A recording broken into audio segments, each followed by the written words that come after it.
Už poznáte, že manifestacija bude otrimana u juliju, odnosno 2 týždni po zakončenju Festivala kulturi Červena ruža, a popri stajemnih žrtvovih zmistoh, vystavi, etnostolog i švetočnoho koncerta, organizatore še každý rok namahaju ošvižiť stotu manifestaciju so novými programami.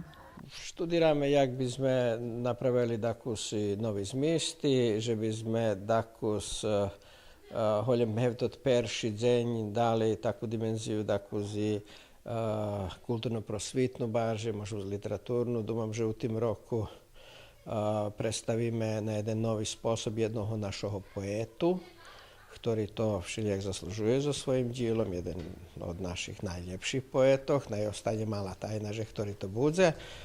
Ja dúfam po žatvu so s týma dzecmi, ktorí še tu krúca kolo nás, že by sme porichtali také daci jak recital poeziji toho poety. Vecej detalji kolo zmistu kocurskej žatvi budu poznati po otrimovanju Shatski organizacійного odboru, ktoré še otrima šlidujucoho týždňa. Poneže žatva Valalska manifestacija, do jej organizaciji budu uključeni i drugi združenja z Valalu, a njeljem kulturno-umetnicke društvo žatva jak hlavni organizator.